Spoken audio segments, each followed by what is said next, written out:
दिल्ली के जंतर मंतर पर बड़ा घटनाक्रम सामने आया है। पिछले 20 दिनों से भूख हड़ताल पर बैठे पर्यावरण कार्यकर्ता सोनम वांगचुक को शनिवार सुबह दिल्ली पुलिस सरकारी अस्पताल ले गई। कार्रवाई के दौरान मौके पर हल्का हंगामा भी हुआ। वहीं प्रदर्शन में शामिल अभिजीत दीपके ने पुलिस पर जबरन घसीटने और मारपीट के आरोप लगाए। वहीं दूसरी ओर दिल्ली पुलिस का कहना है कि ये कार्रवाई हाईकोर्ट के आदेश और डॉक्टरों की सलाह के तहत की गई है। दिल्ली के जंतर मंतर पर पिछले 20 दिनों से भूख हड़ताल पर बैठे पर्यावरण कार्यकर्ता सोनम वांगचुक को शनिवार सुबह दिल्ली पुलिस ने सरकारी अस्पताल में भर्ती कराया। पुलिस के मुताबिक लगातार अनशन के कारण उनकी तबीयत बिगड़ रही थी और मेडिकल विशेषज्ञों ने तुरंत इलाज की सलाह दी थी। इसी के चलते दिल्ली हाईकोर्ट के आदेशों का पालन करते हुए उन्हें अस्पताल शिफ्ट किया गया।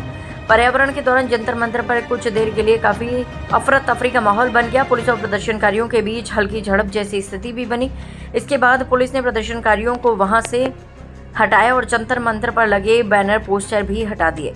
इसी बीच कॉकरोच जनता पार्टी के संस्थापक अभिजीत दीपके ने दिल्ली पुलिस पर गंभीर आरोप लगाए। उन्होंने दावा किया कि पुलिस कर्मी सोनम वांगचुक को जबरन घसीटते हुए ले गए। दीपके का ये भी आरोप है कि जब वह जंतर मंतर पहुंचने की कोशिश कर रहे थे तो पुलिस ने उनके साथ भी मारपीट की।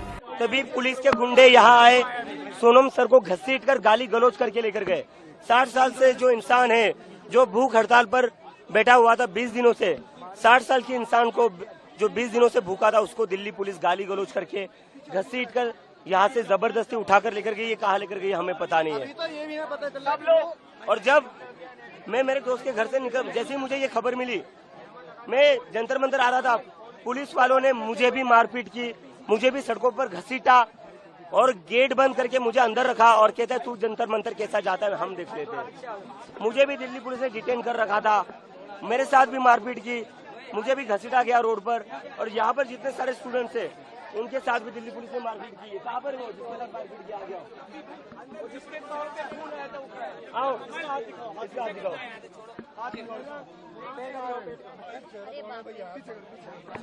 ये देखिए ये मेरा फोन भी छीन के ले गए। फोन, लोगों के फोन भी छीन कर लेकर गए।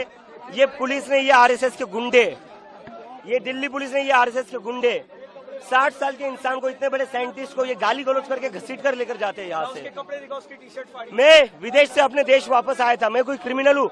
मेरे को इन लोगों ने सड़कों पर घसीटा, मेरे को सड़कों पर मारा इन लोगों ने।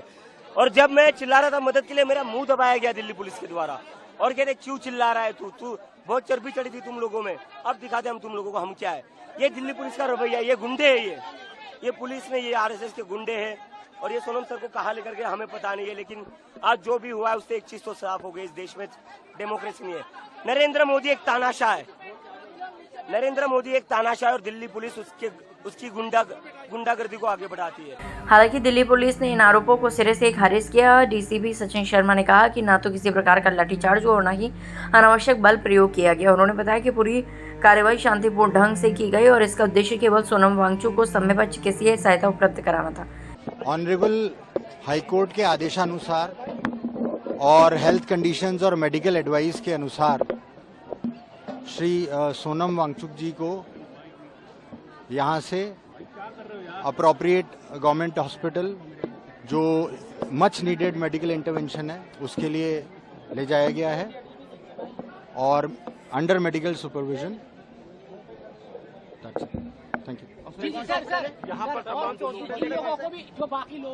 गौरतलब है कि सोनम वांगचुक केंद्रीय शिक्षा मंत्री धर्मेंद्र प्रधान के इस्तीफे की मांग के समेत विभिन्न मुद्दों को लेकर पिछले 20 दिनों से भूख हड़ताल पर बैठे थे। फिलहाल उनका इलाज सरकारी अस्पताल में चल रहा है। वहीं प्रदर्शनकारियों के आरोप और पुलिस के अधिकारियों बयान के बाद ये मामला अब राजनीतिक और सामाजिक बहस का विषय बन गया है।